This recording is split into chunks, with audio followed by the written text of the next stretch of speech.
Hey guys, I'm Shridhima and welcome back to my channel and Shubho Novovarsho to everyone. I was just sitting down and I thought, why not create an easy makeup look for Novovarsho? Now, unlike the other years, we cannot go out or do anything, but we can look good. So that's what I'm going to do today. I'm going to show you guys how to create a very easy, simple, yet gorgeous makeup look for Novovarsho. So if you're interested in knowing how to get an easy yet festive makeup look for Poila Boishakh, then let's dive into this video. Starting off with a little bit of skincare, I'm using this Pond's Light Gel. Now this is not the moisturizer, this is just the light gel, and oh my god, does this feel nice. This has a very serum-like consistency and it overall feels really nice, and this is really inexpensive, and if you want to try it, it's a good thing. It just makes a very nice canvas for the next makeup to lay on. Moving on, I'm going to be using a silicone based primer. The one I'm using is from Blue Heaven. It's their Studio Perfect primer, and this is a really nice affordable silicone based primer.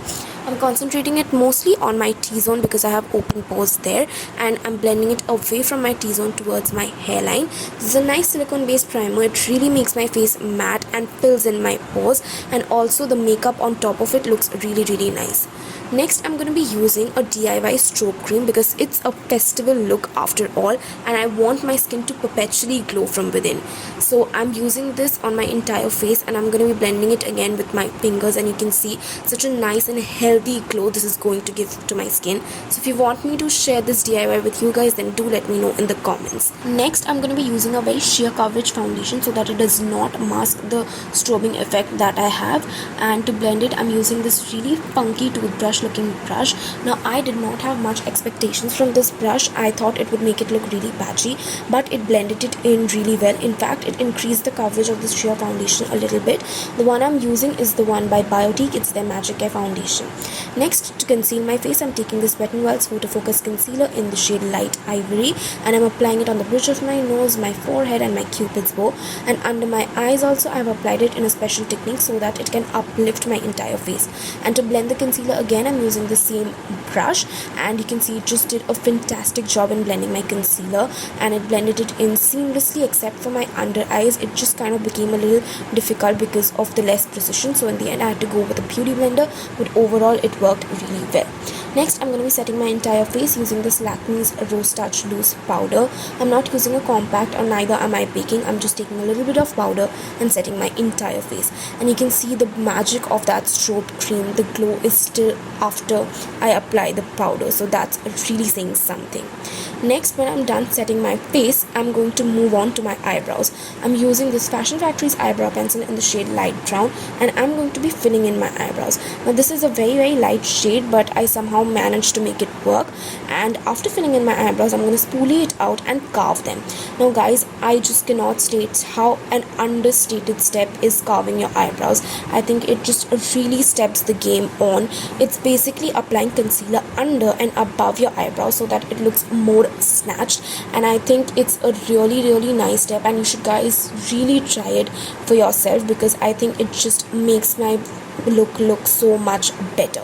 Next, I'm going to be moving on towards my cheeks, and I'm going to be using this Makeup Revolutions palette in the shade Neutrals 2, and taking the 3 brown colors, I'm going to be slightly bronzing / contouring my face, and I'm taking it up to my temples because I really like this bronzed look. Next, I'm going to be applying a little bit of blush. This is from Lakme. It's an orange corally sort of a blush, and I'm blending it in together with my contour. I do not apply the blush on my apples because it makes my face look really round, and just blending it with my contour towards my hairline makes my face look slimmer. Now lastly, I'm going to take this highlighter from Wet n Wild in the shade Precious Petals. I'm not going to apply much because there's still some glow peeking through, so I'm just applying a little bit of highlighter on the highest points of my face. Moving on to my eyes, I'm going to be using the same Makeup Revolution palette and taking a fluffy eyeshadow blending brush. I'm going to take an orange shade and apply it on my entire eyelid. Next, I'm going to be taking a champagne shade on my finger, and I'm going to be applying it on the center of the eyelid, and then blending the edges with the same fluffy brush that I use so that it looks very seamless. Now to tie the entire look together, I'm going to be using this brown shade from Wet n Wild's Rose in the Air palette, and I'm just drawing a small little wing very close to my lash line. Now if you want, you can use a black or a brown liquid liner, but I think using an eyeshadow makes it look really nice, smoky, and gives it a very smudged out look, and I think just ties the look entirely together and looks really pretty. If you want, you can use a liquid liner by all means. Next, I'm going to quickly finish the other eye off camera, and this is how my final eye makeup has turned out. To bring back that pop of color, I'm using this pinky red shade from the same Wet n Wild palette, and I'm tightlining my lower lash line, just giving my eyes that pop of color. Next, I'm going to be using this mascara from Blue Heaven. It's their Walk Free mascara, and I'm applying it on my upper lashes. I do not use it on my lower lashes because it tends to smudge, but to each their own. And this is a really good mascara, gives me quite some length but no volume. That's just how I like it. Next, I'm going to be applying my lipstick and making a lipstick cocktail. The first one I'm using is this Blue Heaven's Hyper Stay lipstick in the shade 12, and the second shade is this purple lipstick which I bought from Purple to make this beautiful burgundy color. And this is how my final look has turned out, you guys. I think it looks super pretty, super stunning, and overall it's very doable and achievable, and it just looks very bronze, sultry and sexy. So guys, that's it for this video, and I really hope that you guys enjoyed it, and if you did, you know the drill. Like, share and subscribe to my channel. And guys, everything that I used today will be mentioned in the description box, so make sure you check out my description box. You'll find it really helpful. And guys, we are super close to 400 subscribers. We are literally at 380. It just takes a second to subscribe, so please subscribe to my channel. It means the world to me. Also, it is crazy that we will be completing 2 years on YouTube this April. Yes, it's really crazy, and I have planned to make a full story time video on it, so hopefully that's going to be the next one. And till then, stay home, stay safe, and lots of love. Bye.